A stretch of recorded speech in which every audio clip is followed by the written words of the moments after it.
Hello, welcome to the programming training on using RTI Authentication within a new project.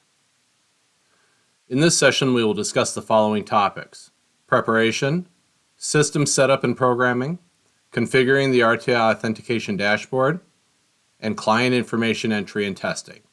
Let's begin. First, make sure you have a 64-bit PC running Windows 10 or higher as its native operating system.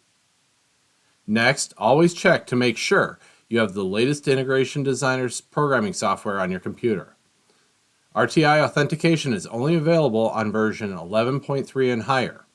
This should be done automatically if your computer is online when you open the software, but a manual check can be done by clicking on Help and then Check for Updates. Finally, RTI Authentication requires a firmware update to the XP processor line. This can be done through the network or via USB Direct Connect under the Communications tab. Next, we will create a new project file. Then, add the XP6S as the main processor. Once we have added all the rooms, RTI controllers, sources, and page sets, make sure to go through the properties of each and properly configure them. For example, we have added the Genie garage door driver and will need to input the serial number and select the door assignment from the drop-down within its properties. Going through the properties and configuring is especially important if using RTI Authentication to ensure communication between the devices and the XP processor. Next, you'll need to check the processor to see if any of the source device drivers you've added require authentication. To check this, select the processor from the workspace and then choose Settings under Connected Features. Here you will see the following: System Name, RTIQ Monitoring, and Driver Authentication Dashboard. Let's go through these one by one, beginning with System Name. This is where we name the system for our RTIQ Monitoring Dashboard. We recommend you name this with the name and/or location of the client for easier identification within the RTIQ Monitoring Dashboard, RTI Panel Multi-Location feature, or anywhere else that the system name may be needed. Recommendations such as G. Jetson Home or the Smith Apartment Building 1 will suffice. The RTIQ monitoring section is where you will enable all your systems so that you can take advantage of our free remote monitoring service.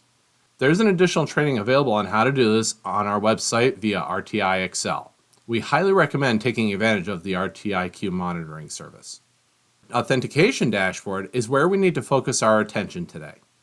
Under the Authentication URL buttons will be the information pertaining to any source drivers that will require the processor to authenticate the client's credentials.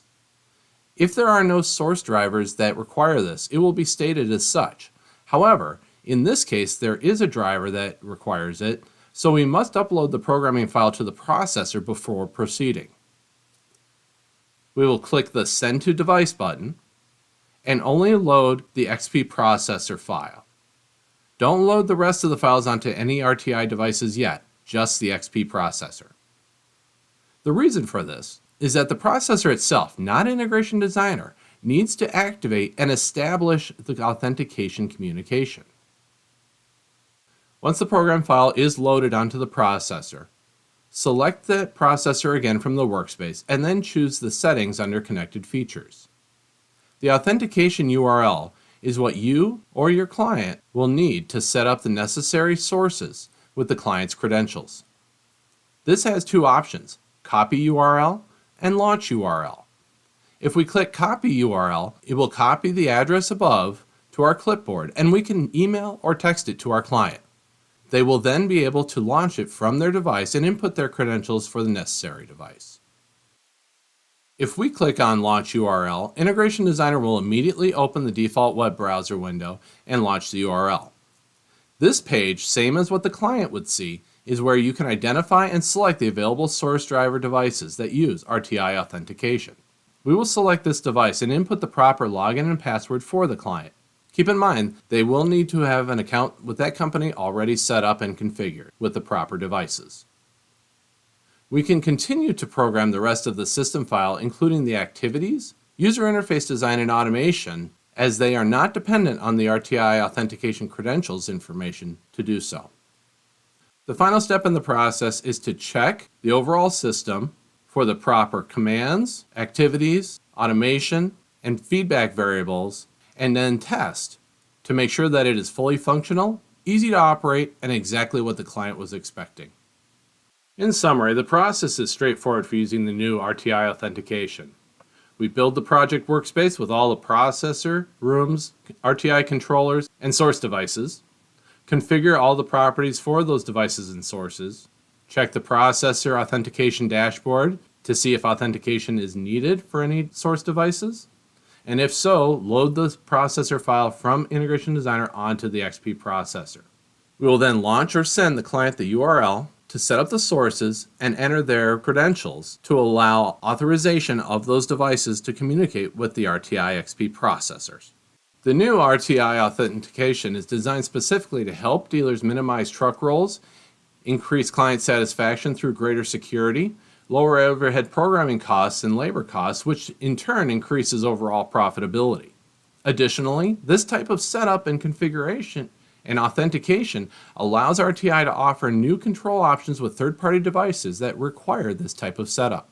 Stay tuned for some really cool additions to the driver library. If you have any additional questions, feel free to contact your regional sales engineer for additional information. Thanks for watching.